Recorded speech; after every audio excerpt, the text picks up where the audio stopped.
So the bits we're going to be using for this are the P2 pentalobe driver and a fine point Phillips head driver.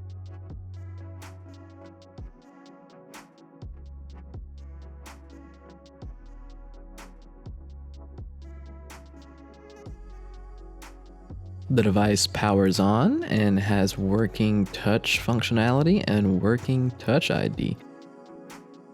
Getting started, we're going to be removing the two security screws or pentalobe screws that hold the device together.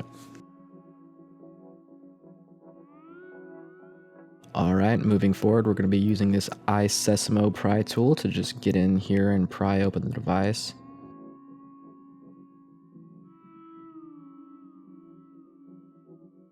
You want to be careful not to pry or go too far if this display starts to separate. Opening the device, we see no signs of liquid damage or battery swell. So we're going to prop this display up, making sure it does not fall, tearing out any cables or damaging any display. We'll start by removing the battery cowling by removing these two Phillips head screws.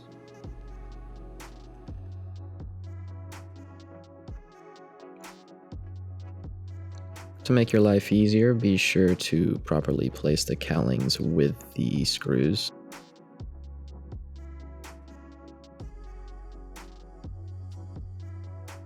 Immediately disconnect the battery connector by using this black stick or your finger. Moving on to the display cowling, we're going to be removing these screws.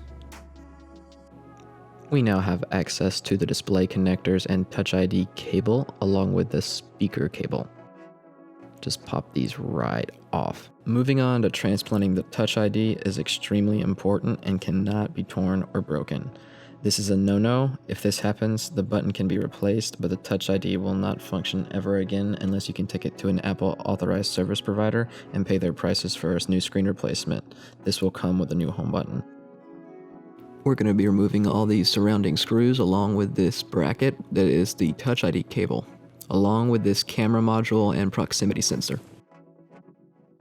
Just taking a look at the new display we have here. Now it does not have the bracket, of course, and it does not have the Touch ID module.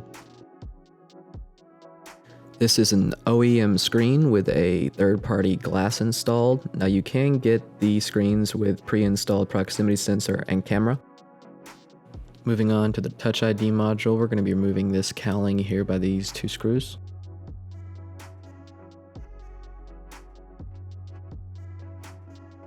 Just be careful removing this cable. It can be done wrong if you go about it at the wrong angle.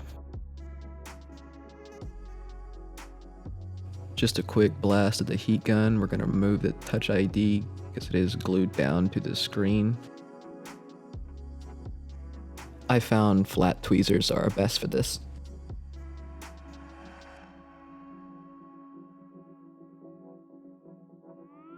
At this point, you can just push it right out with your finger. Fun fact, you cannot actually get this part from Apple and do a repair individually. You have to get a full screen replacement, which is $150, so do not break this. Moving on to the display bracket, we're going to be removing the surrounding screws, the top screw here. Carefully unfold the display cable so you can access the Touch ID and bracket and lift it out just a little bit because it is actually glued down on the other end. This gave me quite a bit of trouble.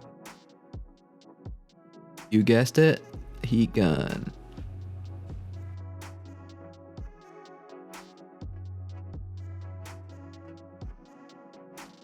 We will be putting this on the new display, but first we have to transplant the proximity sensor. Now you are two screws and a cowling away from the most horrifying mess of your life.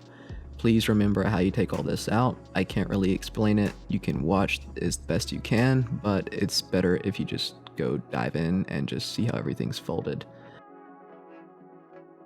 Gonna use some heat once again to remove the bigger chips tied to the proximity sensor.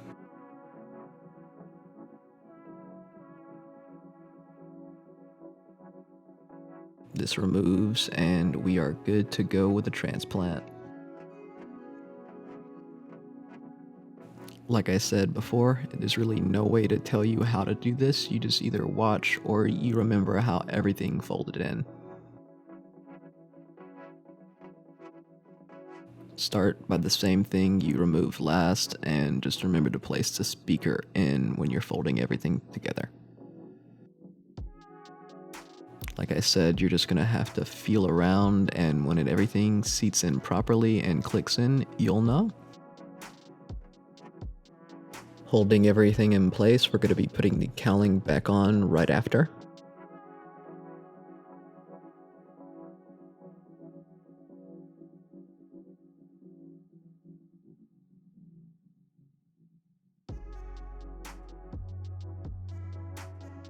Putting the display backplate back on, it is pretty easy. Just do everything you did before backwards and make sure to adhere this piece down. I am pretty enthusiastic about this because it is pretty tedious that Apple makes us go through this just to get Touch ID functionality over to the new phone.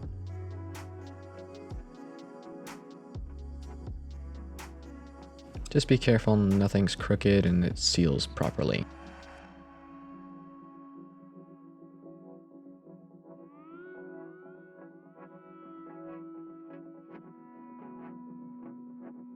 After successfully transplanting the Touch ID module and camera module, we are ready to install it in our phone. Like I said, everything in reverse.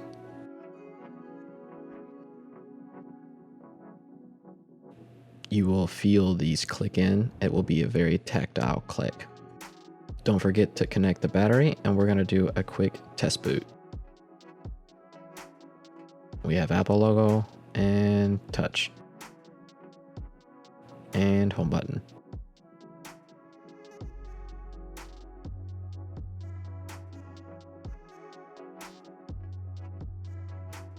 Just going to finish up by installing the last two remaining cowlings, the battery and display.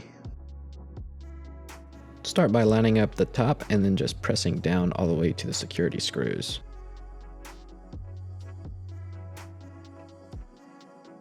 Finally, reinstall pentalobe screws. Quickly testing out Touch ID here just to make sure everything is working properly, as well as check the proximity sensor. And we're done.